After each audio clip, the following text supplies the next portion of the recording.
माऊली महावैष्णव संत श्रेष्ठ ज्ञानेश्वर भगवान जगद्गुरु तुकोबाराय महाराज आदि सर्व वारकरी संत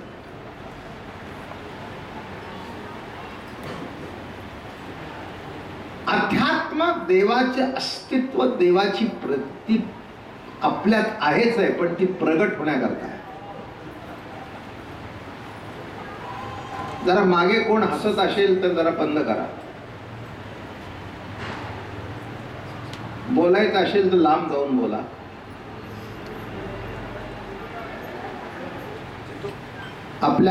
आपण मला आमंत्रण केलंय.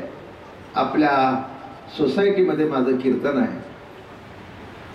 तर सोसायटीच्या लोकांनी एवढं तरी बंधन पाडावं की आपण ज्या माणसाला बोलवलंय त्या माणसाच्या कार्यक्रमात व्यत्यय होऊ नये. एवढं जरी समजलं तरी पुष्कळ झालं. खऱ्या अर्थाने निर्मल होण्याला सुरुवात झाली.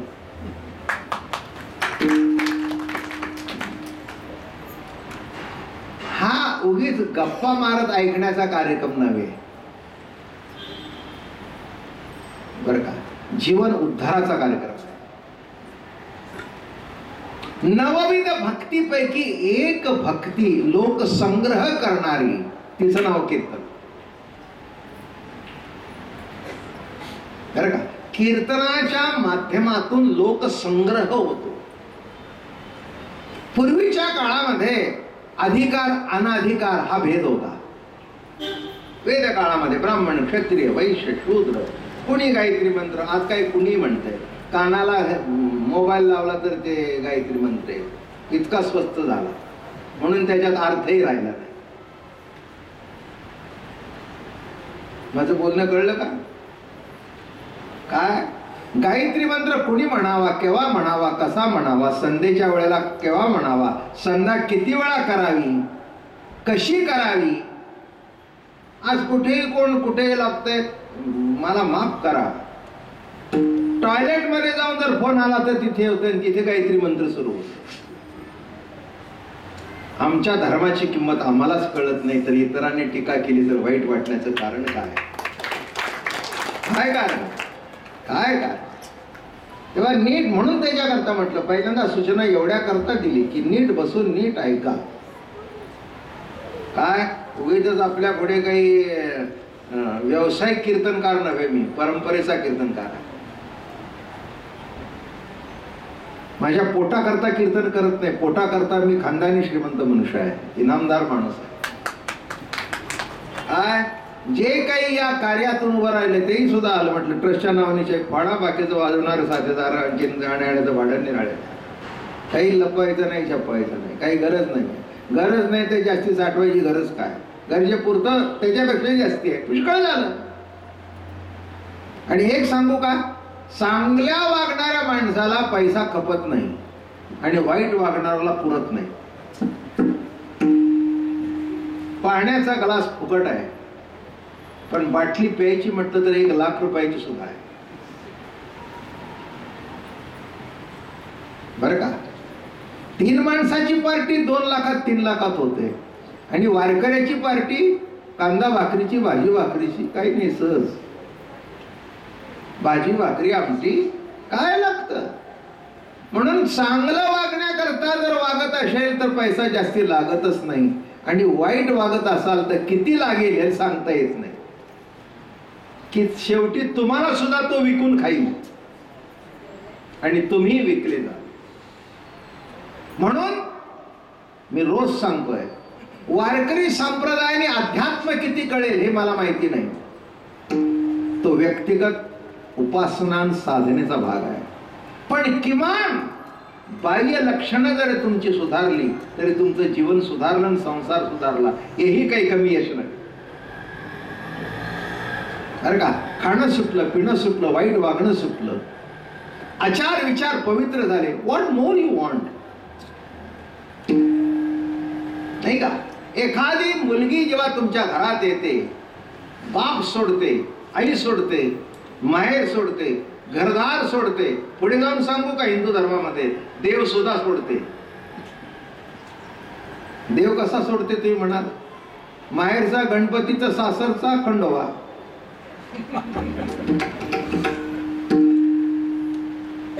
तिला विचारलं काय तुम्ही गणपती बसवत नाही का? नाही म्हणले, आमच्याकडे गणपती नाही, आमच्याकडे खंडोबा आहे. म्हणून सगळा खेळ खंडोबा आहे, नाही का? मग लग्न झाल्यानंतर माहेरच बदलतं असं नव्हे, नाव सुद्धा बदलतं. नाव बदललं, आडनाव बदललं, बरोबर आहे ना? घर बदललं, परिस्थिती बदलली, आजूबाजूची माणसं बदलली. नवरा जर तरेव्या काय नाही जायचं बापाकडे, जात नाही. एक 5 अक्षरा तुमच्या डोक्यावर घातल्यानंतर एवढा जर पालट, मग संत वचनाचा वर्षाव झाला तर किती पालट व्हायला, नाही का? वारकरी होणं शब्दाचा अर्थ तुमच्या जीवनामध्ये आमूलाग्र पालट होणं, चांगल्या गोष्टीचा. आणि म्हणून थोडस नीट लक्ष देऊन कीर्तन ऐका. मगाशी सांगितलं की विठ्ठल हा जो देव आहे, आपल्याकडे देवाला तोटा नाही. मला वाटतं जेव्हा 33 कोटीचा आकडा लिहिला असेल पुराणामध्ये, तेव्हा तेवढी संख्या सुद्धा भारतात नसेल, नाही जगात नसेल.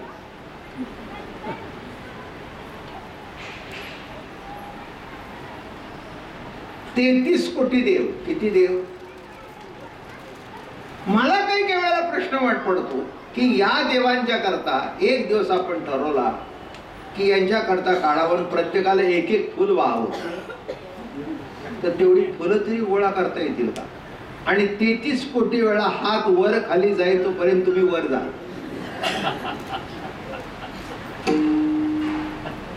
एकंदर हे गणित सगळं अवघड आहे. 33 कोटी या शब्दाचा अर्थ मी एवढाच करेन की प्रत्येक व्यक्तीमध्ये, प्रत्येक वस्तूमध्ये, प्रत्येक ठिकाणी ईश्वराचं अस्तित्व आहे. आणि म्हणून ते 33 कोटी तुमच्यात आहे, तुमच्यात आहे, तुमच्यात आहे, तुमच्यात आहे, याच्यात आहे, याच्यात आहे, याच्यात आहे, याच्यात आहे, याच्यात आहे. कशात नाही? सर्व ठिकाणी प्रभूचं अस्तित्व आहे. नामे 33 कोटी एक संख्या लिहिली, त्या संख्येला काही अर्थ नाही. पण जे जे दिसतंय, जे जे आहे किंवा जे दिसत नाही असं जे आहे, त्याच्या ठिकाणी सुद्धा देव आहे. माझं बोलणं कळलं का? ते म्हणाल काही माणसं नास्तिक असतात, काही आस्तिक असतात. काही म्हणतात आम्ही देव मानतो, काही म्हणतो आम्ही मानत नाही. माझ्याकडे त्या दृष्टिकोनातून काही विशेष फरक नाही. क्षमा करा, तुम्ही सगळे संसार दिसता, मुलं बाळ तुमची आहेत. एखाद्या बापाचं मुलाचं जमलं नाही, तो मुलगा बापाला तोंडावर सांगतो मानत नाही तुला. अशी शेकड्याने सध्या उदाहरण. म्हणून तो वृद्धाश्रम वाटले. मानत नाही म्हणून तिथे नेऊन टाकला. मी मानत नाही तुला. एक बाप खमक्या होता. ते म्हणले तू मान नाही तर नको माणूस, पण मी तुझा बाप आहे सिद्ध आहे. माझ्या मान्यावर तू जन्माला आलास, तुझ्या मान्यावर मी बाप नाही. तुझ्या आईने मी ठरवलं असतं की पाडून टाकायचं, अबॉर्शन करायचं, तर तुझा जन्म झाला नसता. आम्ही दोघांनी ठरवलं एक आहे, पण अजून एक होऊ दे. म्हणून माझ्या मान्यावर तू आहेस, तुझ्या मान्यावर मी नाही. तर तू काय म्हणतोस मी मानणार नाही. साध्या बापाचं खंडन करता येत नाही, साध्या आईचं खंडन करता येत नाही. मरक्या तर अखंड अविनाश असणाऱ्या परमात्म्याचं काय खंडन करता आणि काय आहे नाही म्हणून चर्चा करता. लायकी तरी आहे का? इंग्रजी बोलता ओ we don't believe in God, we believe in science. तोंडातल्या तोंडात घोळून शब्द बोलला म्हणजे अगदी किंग्स इंग्लिश झालं का? घोळून we don't believe in God, we believe in science. अरे काय सायन्स सांगून बसतास? जे कायम पालटतेच सायन्स आणि जे कधीच पालटत नाही ते तत्वज्ञान आहे. माझं बोलणं कळलं का? एक गोष्ट अशी आहे की जी कधीच हलत नाही म्हणून बाकीचं हलतं. आता हा पंखा फिरत होता, ती पाती फिरतायत, पण त्याच्याबरोबर जर मागचं जे फिरणारं जर हल्लं तर पुढे काय होईल? म्हणून something is stable in you that doesn't move. पण ते स्टेबल आहे म्हणून तुमचे हातपाय चालले. एक ईश्वरी सत्ता अशी आहे की जी हलत नाही पण तुम्हाला हलवल्याशिवाय सोडत नाही. त्याच्या पुढे जाऊ का? सहज दृष्टांत पटला म्हणून. आता ही प्लास्टिकची वायर आहे, बरोबर आहे, प्लास्टिक आहे, त्याच्या आतली ते रबर सोल्युशन आहे. आता ते वरचं सोल्युशन काढून टाकलं आणि सोल्युशन काढल्यानंतर त्याच्यातला करंट दिसतो का बघा. आता दिसत नाही म्हणजे नाही का? हात लावून बघा किती फुटावर उडून पडाल.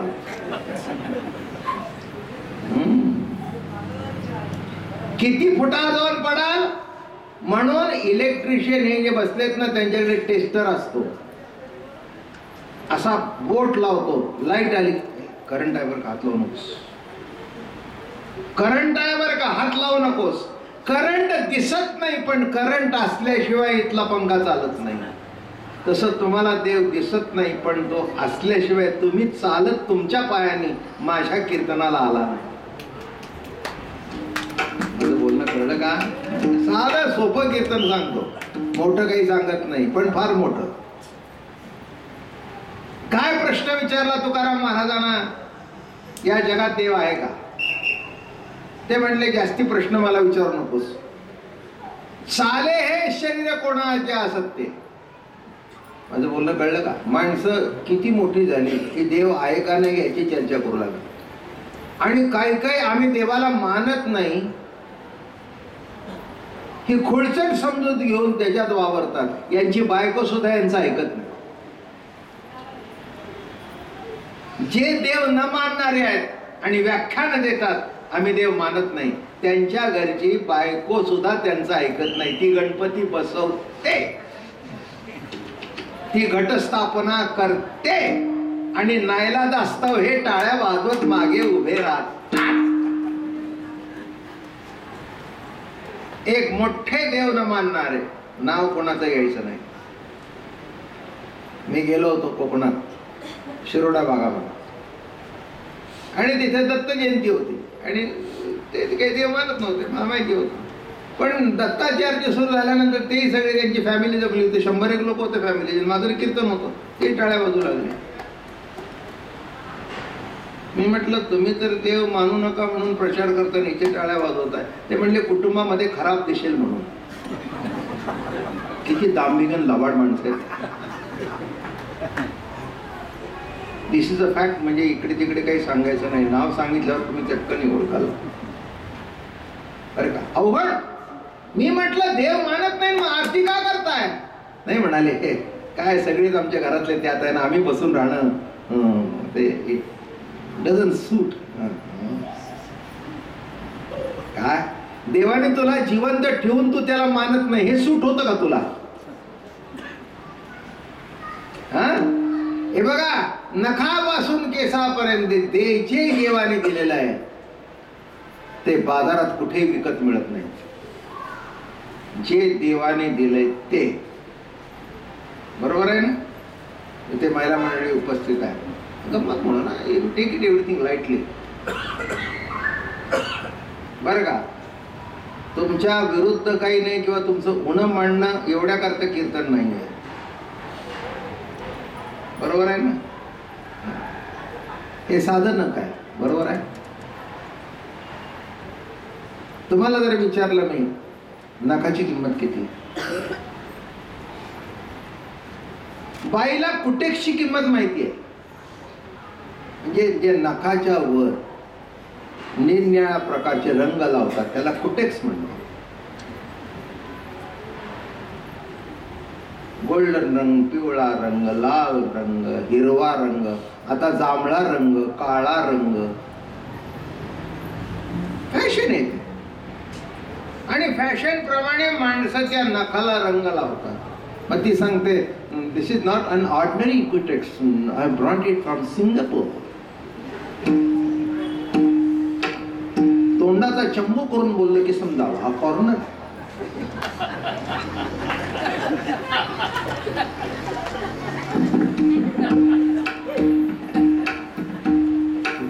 will cost me 1,000 rupees. It's not an ordinary Kutex very buy in the market.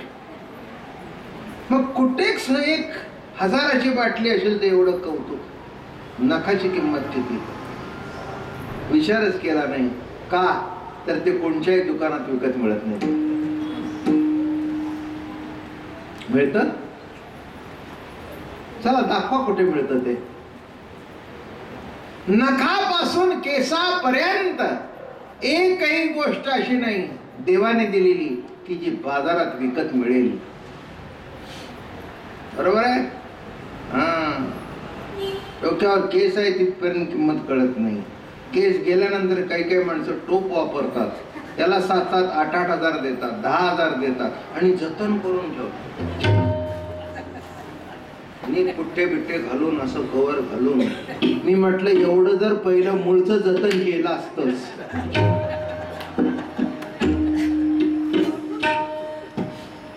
नाही, विचार करण्यासारखी गोष्ट आहे. बघा ना की कोणाचे तरी आणून चिकटून ते तयार केलं आणि जे ओरिजिनल काहीही दिडकी न देता उगवत आहे.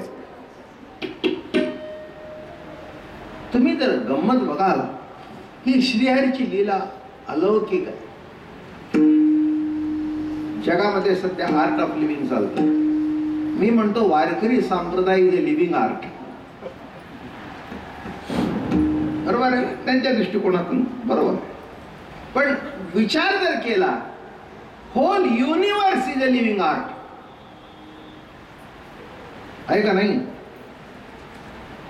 ती म्हणाल काय आर्ट आहे? एका शब्दात सांगू का?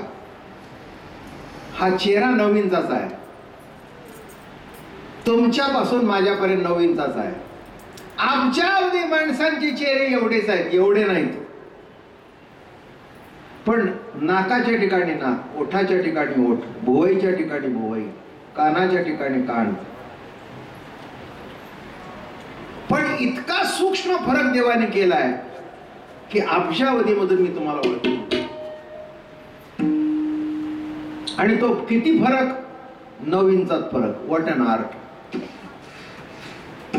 काय आर्ट आहे? काय देवाची लीला आहे! असं नाही बाबा महाराज म्हणून इथे कपाळाला नाक आहे. कपाळाच्या ठिकाणीच कपाळ आहे, नाकाच्या ठिकाणीच नाक आहे, कानाच्या ठिकाणीच कान. नाही का? मिशीच्या ठिकाणीच मिशी आहे. बरोबर आहे? काय गमत! मला सांगा, आपली दाढी येते ते एका टायमाला जगवते, मग त्यातले काही अगोदर पांढरे होतात आणि काही नंतर.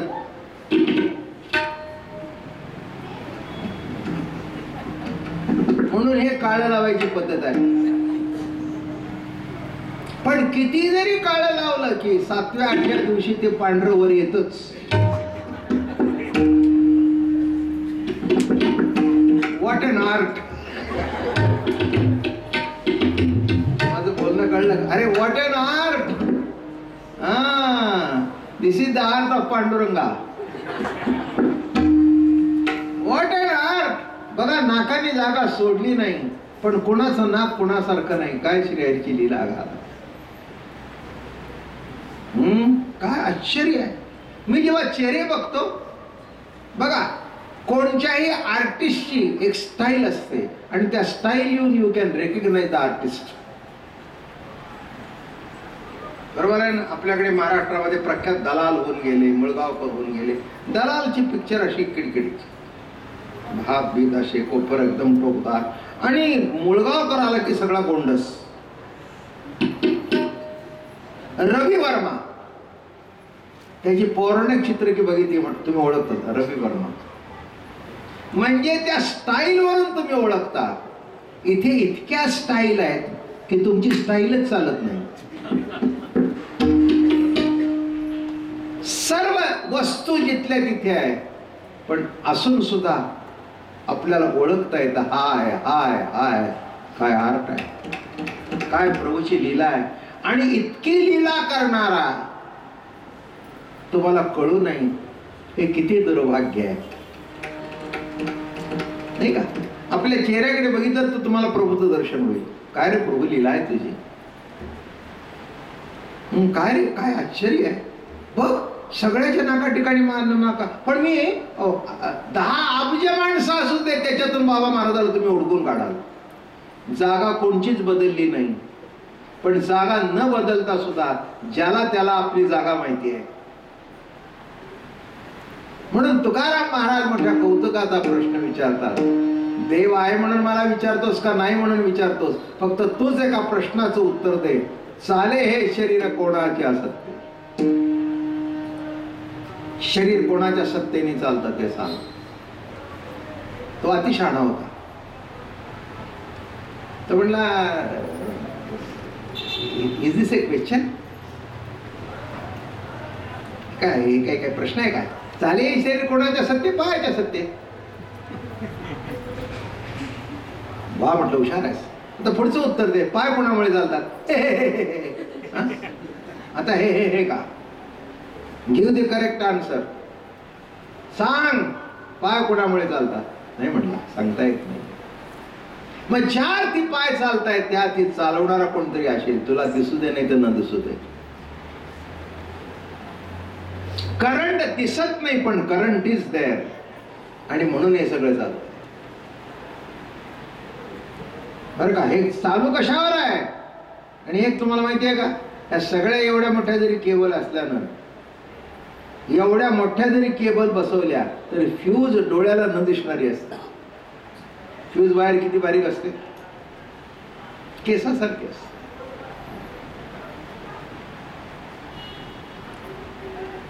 आमच्या घरातली लाईट सारखीच उडत होती. मी त्या फ्यूज मॅनला म्हटलं, जरा झाड घाल ना. ते म्हणले, महाराज आपण मोठे आहात, आम्ही आपल्याला शिकवू शकत नाही, पण एक सांगतो, मोठे घातलं ना ते सगळं घर पेटेल. हे बारीक घातली आहे म्हणून इथेच करंट तुटतो आणि पुढचं जळायचं वाच. फ्यूज बारीक का घालतात? की तिला तो वरचा लोड झेपला नाही की ती फ्यूज उडते आणि पुढची जो करंट जायचा तो वाचतो आणि घर पेटायचं राहतं. बरोबर आहे ना?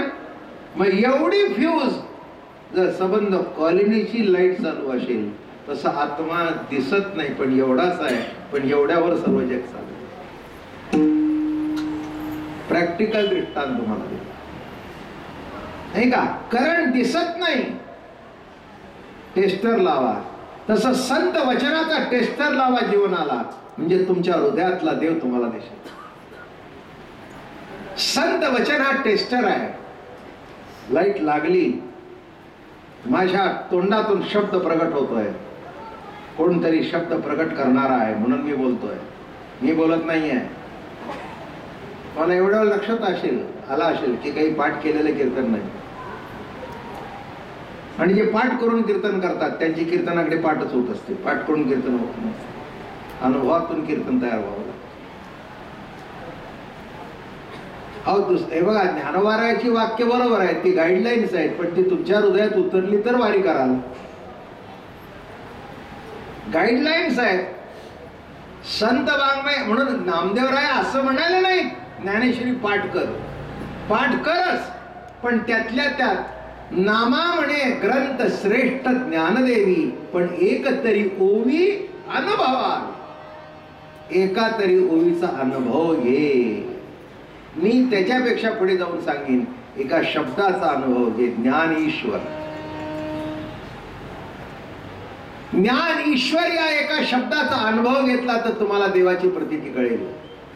ज्ञानेश्वर महाराजांचं नाव ज्ञान ईश्वर, ग्रंथाचं नाव ज्ञान ईश्वरी, ग्रंथातला विषय ज्ञानच ईश्वर, आणि शेवटी तुम्हाला कळायचंय मीही ज्ञानच ईश्वर आहे. एका शब्दात सगळं अध्यात्म येतं. म्हणून तुकाराम महाराजांना जेव्हा प्रश्न विचारला, चाले हे शरीर कोणाचे असत्य, ते म्हटले मला विचारण्यापेक्षा, म्हणून मी तुला उलटा प्रश्न केला, कोणाच्या सत्तेने चालतोस? दिसत नाही, पण एक पुढे जाऊन सांगतो. सगळे सुशिक्षित मंडळी आहात,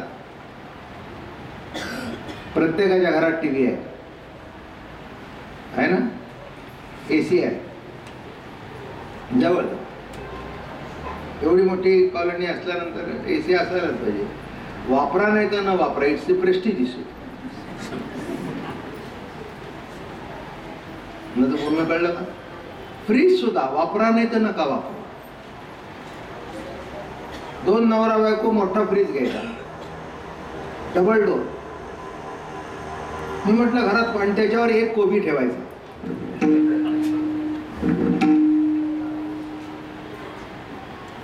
अख्ख्या फ्रीज मध्ये एक कोबी.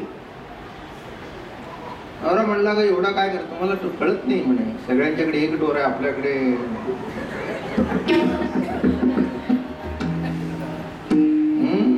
म्हणजे हिची किंमत फ्रीजवर. अरे फ्रीज काय, ह्याच्यापेक्षा पुढच्या वर्षी अजून चांगलं मॉडेल येईल. काय पहिले कॉम्प्युटर जे आले ते आता कचऱ्यात गेले. दर महिन्याला नवीन कॉम्प्युटर येत आहेत, नवीन मॉडेल येत आहेत, आणि जो लाखाला घेतला तो 10,000ला सुद्धा घ्यायला कोणी तयार होतो. That is science. कळलं? कशा करता सांगितलं, आज घेतलं तर पुन्हा विकताना त्याची किंमत ती राहत नाही. म्हणून जे कायम बदलतं ते विज्ञान.